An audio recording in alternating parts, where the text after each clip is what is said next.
O diabetes mellitus é uma epidemia global que afeta atualmente um total estimado de 171 milhões de pessoas no mundo inteiro. Devido a fatores como crescimento populacional, o envelhecimento, a urbanização, o aumento constante da obesidade e a falta de atividade física, a expectativa é que o índice de prevalência do diabetes mais do que dobre até o ano 2030. O envelhecimento é em grande parte um problema dos países desenvolvidos. Nos países em desenvolvimento, a principal questão é que a obesidade e o diabetes mellitus tipo 2 estão surgindo cada vez mais cedo, até mesmo em crianças, grupo no qual o diabetes tipo 2 era inexistente há apenas alguns anos. Só na América Latina, a expectativa é que o diabetes afete cerca de 30 milhões de pessoas quando chegarmos ao ano de 2030. No Brasil, estimativas apontam a prevalência de diabetes em 7% da população entre 30 a 69 anos, sendo que quase a metade não fazem ideia de sua condição. Somos hoje aproximadamente 8 milhões de diabéticos. No ar, Educação em Diabetes, um programa da ANADI, a Associação Nacional de Assistência ao Diabético.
Um dos grandes desafios da medicina moderna é conscientizar a população sobre as doenças crônicas e a necessidade de mudar hábitos alimentares e abandonar o sedentarismo. Doenças crônicas como o diabetes tornou-se uma preocupação mundial devido ao grande número de portadores. Hoje são cerca de 200 milhões de pessoas. Por dia, 4 mil novos casos de diabetes são diagnosticados em todo o mundo. O diabetes é uma doença séria e cada vez mais comum. Hoje, mais do que nunca, nós médicos sabemos o que é preciso para controlá-lo, possibilitando a você levar uma vida produtiva e saudável. Um requisito essencial para um tratamento eficaz do diabetes é o seu envolvimento ativo com a equipe de saúde e sua total atenção e aderência ao seu tratamento. Para ajudá-la a vencer esta luta e conquistar cada vez mais uma melhor qualidade de vida, a ANADI, como já vem fazendo nesses 5 anos de existência do programa Educação em Diabetes, traz em 2009 as principais conquistas, as descobertas mais recentes sobre o tratamento e diagnóstico para o diabetes, bem como preciosas dicas de autocuidado. Você aprenderá aqui que o diabetes pode levar às doenças coronárias, circulatórias e outras sérias complicações, e também receberá orientações sobre como reduzir e evitar esses riscos. Esta é a principal preocupação da ANADI, cuidar e orientar as pessoas com diabetes para que elas tenham cada vez mais ao seu alcance informação qualificada e possa assim melhorar a sua qualidade de vida.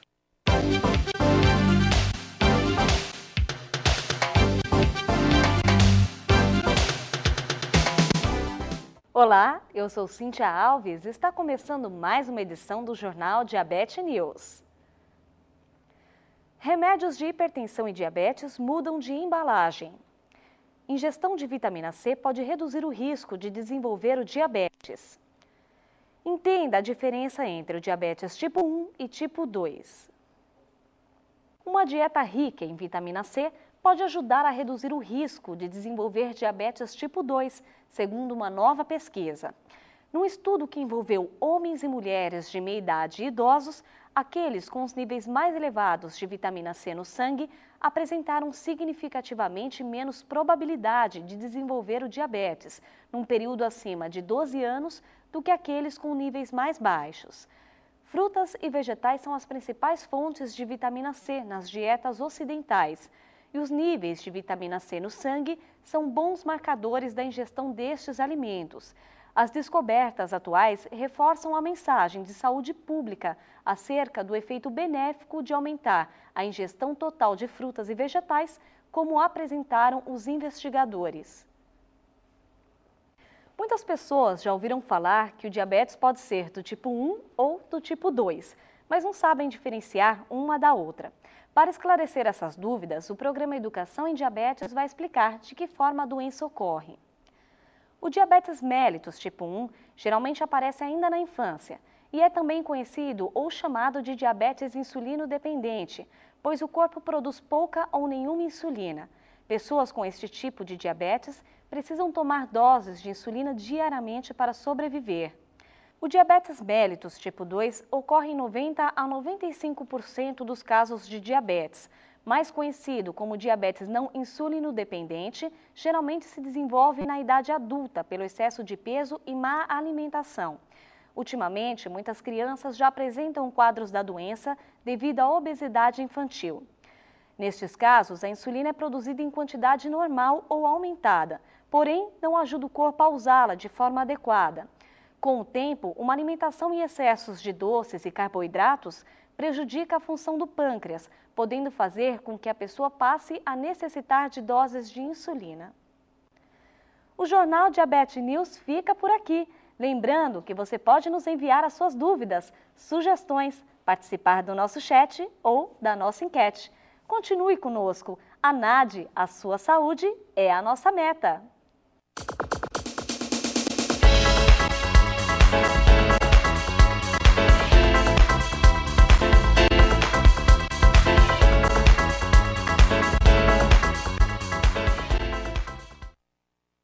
Você sabia que algumas das complicações decorrentes da diabetes são problemas no sistema nervoso?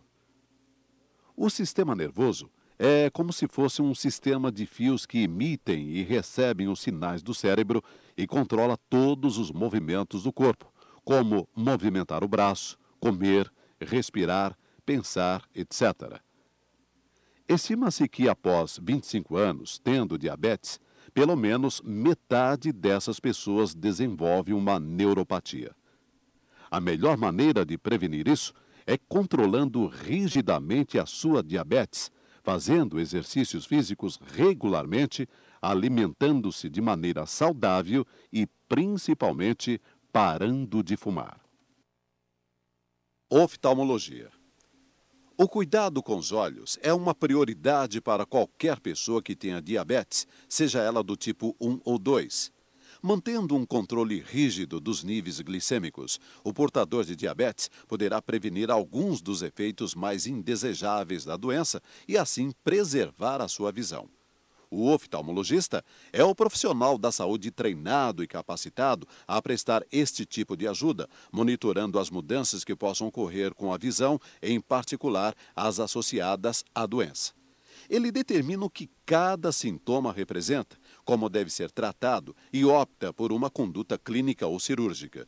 Seu médico certamente examina os seus olhos a cada consulta, mas o diabético deve também ter um oftalmologista treinado em diabetes acompanhando o seu caso. Marque uma consulta com o oftalmologista se você perceber qualquer um desses sinais. Atenção! Campo de visão embaçados ou distorcidos, dificuldade para ler, pressão ocular crescente. Comece o seu tratamento o mais rápido possível. Um grande número de complicações oculares devido à diabetes podem ser evitadas com uma simples consulta ao seu médico ou seu oftalmologista. Se perceber mudanças na visão, faça um exame de vista.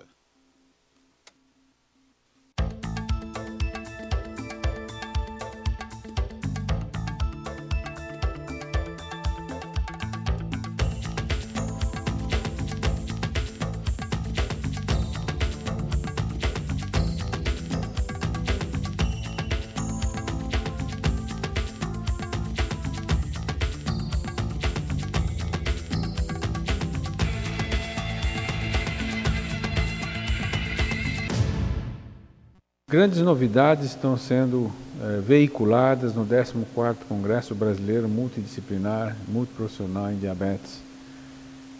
Entre elas, as científicas, novos medicamentos estão sendo informados e temos aqui um grande lançamento da indústria de alimentícia que está lançando um novo adoçante.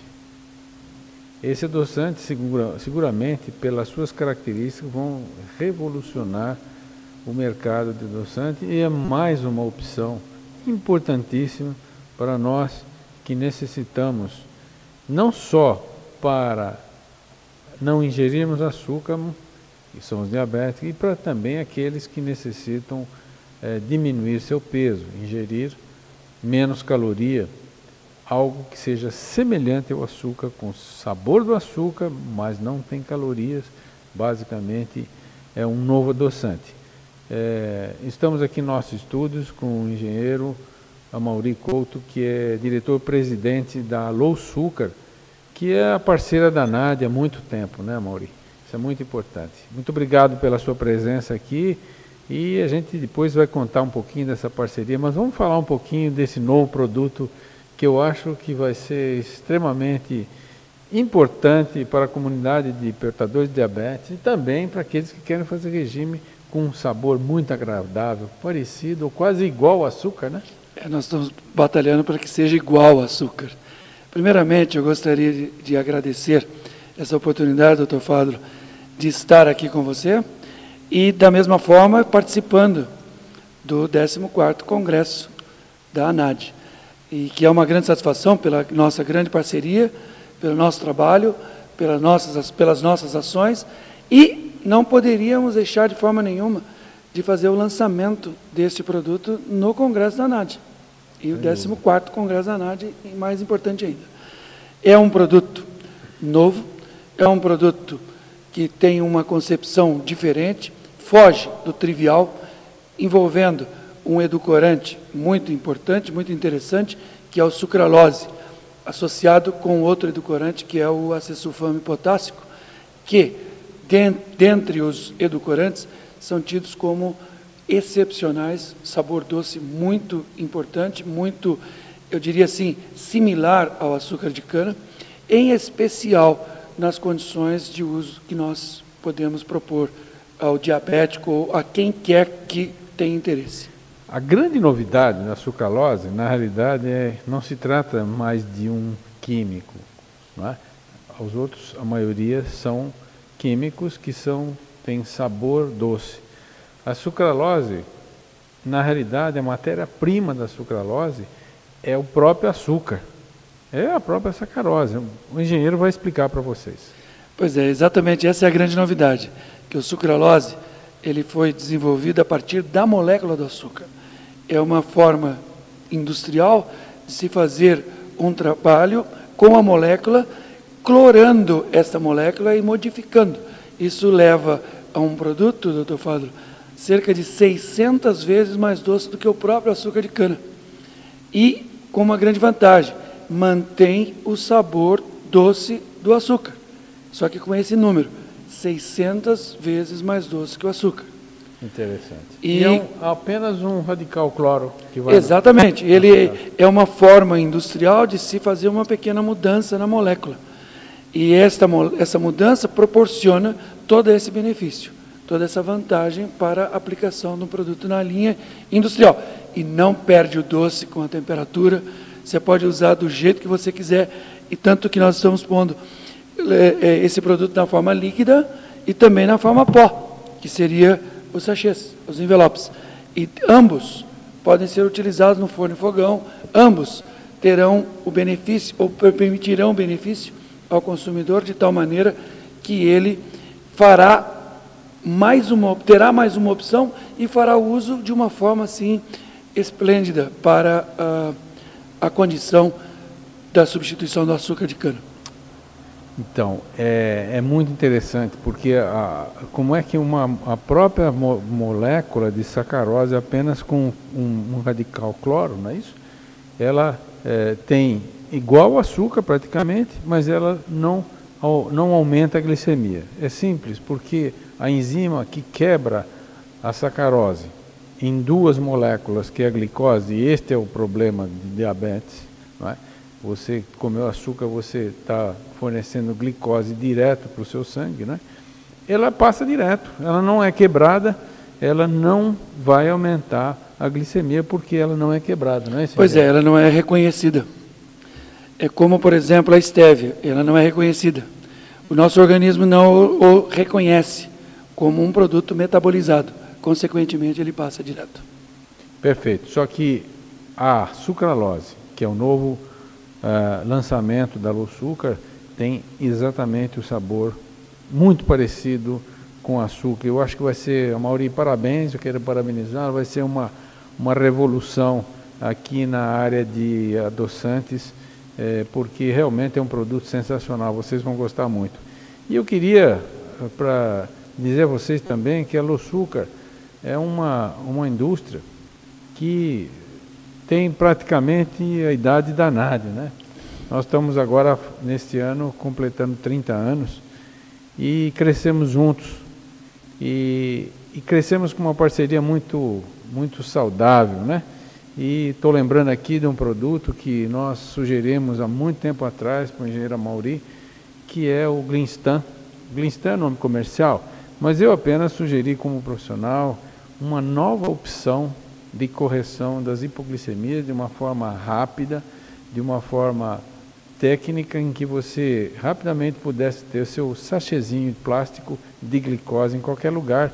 E essa ideia foi levada avante, nós trabalhamos durante alguns meses em cima dessa ideia, da embalagem, etc. O engenheiro desenvolveu hoje um produto que tem vamos dizer, uma importância social, né, Maurício? Exatamente, o Glinstan é um produto, como o próprio nome diz, é glicose instantânea. E ele promove, nos casos de hipoglicemia, uma recuperação quase que imediata, eu diria, talvez imediata mesmo, do paciente, que por aquela razão, por aquele motivo, naquele momento, teve uma hipoglicemia. E esse é um produto que nós tivemos uma parceria muito grande. E eu quero aqui de público agradecer essa parceria com a ANAD, que há muitos anos trabalhamos juntos, há muitos anos desenvolvemos produtos juntos, estamos aqui no Congresso da ANAD já há pelo menos 10 anos, e isto faz com que a gente se sinta cada vez mais motivado a continuar o trabalho para atender melhor e cada vez melhor o diabético, que é uma pessoa tão carente como nós já sabemos. Sem dúvida. Então, nós queríamos finalizar aqui, realmente deixando um agradecimento muito especial à Losucar, que tem colaborado, inclusive, com os nossos programas de rádio, de televisão, oferecendo seus brindes, o apoio que tem dado aqui aos eventos da NAD, né? E esperamos estreitar cada vez mais nossa parceria. Muito obrigado, engenheiro Amaury. E é nós que temos que agradecer. Somos nós. E eu acho que a gente não pode fazer isso sem estar juntos. E juntos nós podemos fazer a diferença. Muito obrigado, doutor Fábio. Muito obrigado.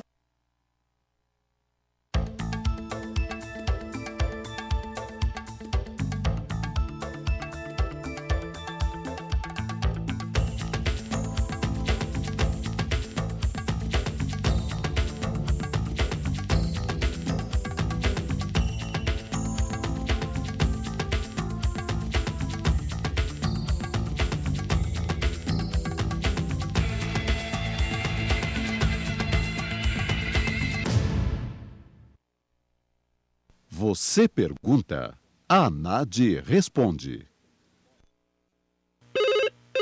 Outro ouvinte no ar, boa tarde. Boa tarde. Falo com quem? Inajá de Santo Amaro. Santo Amaro. Pois não, dona Inajá? Eu só queria saber, é que minha mãe, ela é diabética, e eu queria saber se muito adoçante no café, na comida em geral, faz mal. Tá ok, vou responder. Obrigado pela participação. De nada, tchau. Tchau, tchau.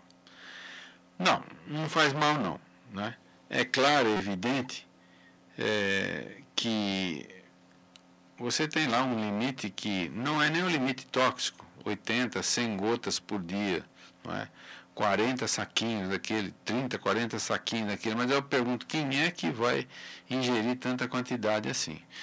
Você põe um saquinho, põe 5 ou 6 gotas, 10 gotas no máximo, no seu café da manhã, uns 2 ou 3 cafezinhos que você vai usar durante o dia, não é? Então, não há inconveniente não, porque a quantidade e a dose não é dose tóxica, a dose acima da recomendável são valores muito altos, tá ok? Então, não precisa se preocupar não. Tem muita história sobre adoçante, todos eles são aprovados, né? E, sem dúvida alguma, o uso é autorizado aqui nos Estados Unidos, na Europa, dos mesmos adoçantes, tá bom? Bom, o Roberto de Santa Cecília pergunta o seguinte: a minha esposa tem 55 anos, é diabética, vai dormir com glicemia de 120 e acorda com 60. O médico disse que, quando estiver muito baixa, pode comer um pedaço de chocolate ou mel, se isso é correto. Bom, primeiro, se ela está acordando muito baixo com hipoglicemia, tem que ser acertado a medicação. Essa é a primeira coisa, é fundamental. Porque nem a hiper e nem a hipo, quer dizer, nem para cima nem para baixo é desejável. Então, o que você tem que conversar com o seu médico realmente é que acertar as doses. Infelizmente, você não estava no ar, que seria interessante a gente perguntar se você está tomando, se ela está tomando insulina, se ela está tomando à noite algum medicamento, que possivelmente é o que está ocorrendo tomando esse medicamento de tarde, no jantar ou alguma coisa, está dando baixa, amanhece baixa. Então tem que ser adequado o tratamento para que ela amanheça no seu 100, 110, que é o ideal, não é? Você também pode participar do Educação em Diabetes. Faça suas perguntas, tire suas dúvidas, envie sua carta ou acesse o nosso site. Estamos apresentando Educação em Diabetes, um programa da ANADI, a Associação Nacional de Assistência ao Diabético. Ter diabetes, andar de bicicleta, monitorar a glicemia. É possível conciliar? Com o AcuCheck Performa você pode. E os resultados são sempre precisos, independente da temperatura. A AcuCheck Performa verifica diversos fatores: temperatura, umidade, danos na tira e tamanho da amostra. Basta uma pequena gota de sangue e em 5 segundos você tem o resultado. Sim, você pode viver a vida como desejar. Voltamos a apresentar Educação em Diabetes, um programa da ANADI, a Associação Nacional de Assistência ao Diabético.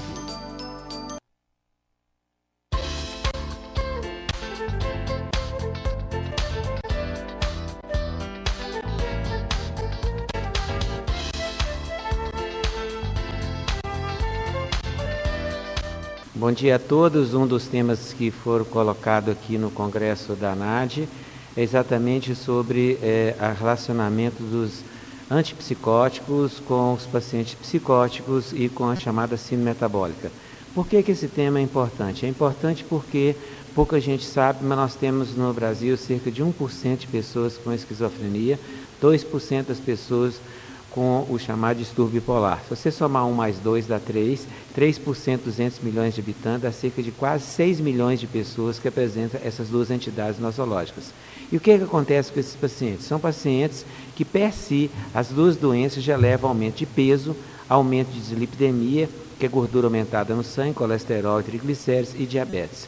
Então, essa população geralmente é vista como pessoas que focaliza nos problemas psicóticos e esquece do aspecto orgânico dele. Essas doenças per si aumentam esses problemas e com o avançar da doença, ou seja, com o passar dos anos, isso vai aumentando mais ainda. Surgiu há mais ou menos 50 anos atrás os antipsicóticos chamados de primeira geração, que eles atuavam nos problemas relacionados com os psicóticos, que era chamado sintomas positivos. O que eram sintomas positivos? Alucinação e delírio. O resultado foi bom porque você podia socializar essas pessoas. Em vez de ficar internado em manicômio, eles podiam viver com sua família. Mas acontece que esses antipsicóticos de primeira geração, eles não atuavam nos chamados sintomas negativos, ou seja, a pessoa não conseguia atuar nas partes dele que era relacionado com memória, concentração, atenção, e tinha essas drogas ainda efeitos colaterais, tipo galatorreia e ações tipo parkinsonismo. A pessoa ficava com a movimentação mais endurecida, dificuldade para andar, etc. Muito bem. Com o passar dos anos, apareceram os antipsicóticos de segunda geração. Os antipsicóticos de segunda geração atuavam nesses sintomas chamados positivos, alucinação e delírio, e também atuava nesses sintomas chamados negativos, que era essas dificuldades que eu coloquei anteriormente. E a grande vantagem deles é que eles também não davam os efeitos colaterais, que era a galactoreia e o parkinsonismo. Então, que bom, que ótimo. Agora nós temos uma droga que atua nos sintomas positivos, nos negativos e não dá efeito colateral. Mas descobriram que essas drogas, os antipsicóticos de segunda geração, aumentavam o quê? Aumentava a obesidade, diabetes, dislipidemia, o que já era aumentado nos pacientes com esquizofrenia e PMD. Muito bem. Essas drogas, com o passar dos anos, foram notadas por que isso acontecia. Existe uma relação muito grande da ação dessas drogas no mecanismo de melhorar os sintomas. Enquanto que os de primeira geração atuava bloqueando a dopamina num nível muito forte, por isso que dava aqueles efeitos colaterais, a de segunda geração ela bloqueia muito menos e ela atua no mecanismo serotoninérgico. Atuando no mecanismo serotoninérgicos, não deixava que houvesse aqueles efeitos colaterais. Mas, por atuar ali, eram os fatores que aumentavam esses problemas do indivíduo ter diabetes, lipidemia e hipertensão. Isso fez com que entidades americanas, como o ADA dos Estados Unidos, American Heart e o próprio FDA, fizessem um consenso lá, mostrando a importância de quem tratava os pacientes psiquiátricos vissem o problema que já existe na própria doença e com o uso dos antipsicóticos de segunda geração aumentava mais ainda. E foi feito esse consenso junto com várias entidades de psiquiatria. Foi feito então no Brasil, há cerca de 2 anos, uma reunião das 3 entidades, Sociedade Brasileira de Diabetes, Sociedade Brasileira de Endocrinologia e alguns psiquiatras, e veio ao Brasil também o Dr. John Newcomer, que foi uma das pessoas que mais estuda esse assunto no mundo, e depois de várias reuniões saiu também um consenso brasileiro que será distribuído aos psiquiatras, já publicado em revista internacional. O que diz nesse consenso? Que deveriam as pessoas que receitam essas drogas, ao pegar o paciente que tem esquizofrenia e distúrbio bipolar na primeira consulta, fazer já uma medida de peso, dosagem de glicose, dosagem de colesterol, medir a pressão. Se tiver tudo bem, vai seguindo, a cada 3 meses ia fazendo novamente essas medidas. Caso algum dia encontrasse alguma alteração, seria encaminhada a quem por direito, ou seja, o endocrinologista, outra especialidade clínica que trabalha também com dislipidemia, hipertensão e diabetes. Nós acreditamos que se nós tomarmos esse caminho, sem dúvida nenhuma, os pacientes psiquiátricos terão maior qualidade de vida, o que é fundamental, tão importante quanto quantidade de vida, porque aí eles não terão esses problemas de dislipidemia, hipertensão, diabetes com a frequência como eles estão tendo. E temos que lembrar ainda que esses pacientes psicóticos, eles têm uma incidência muito alta também de tabagismo. Então, junta como se fosse uma bomba relógio a explodir. Eles têm dislipidemia, hipertensão, diabetes, isso leva a chamada síndrome metabólica e associado ao tabagismo. Nós lembrarmos que esses pacientes, eles têm uma incidência muito grande de sedentarismo, eles têm um espaço muito grande de falta de motivação para fazer um esporte, então eles têm todos os fatores para levar a esses chamados problemas cardiovasculares. Acreditamos que a partir de agora, se tomarmos essas medidas, conjuntamente da Sociedade de Psiquiatria com as sociedades de endocrinologia, de diabetes e obesidade, sem dúvida esses pacientes terão vários benefícios, não só em quantidade, mas como em qualidade de vida. Termina aqui a Rede da Saúde, a Rede ANAD, a Rede da Associação Nacional de Assistência ao Diabético. Educação em Diabetes volta na próxima semana.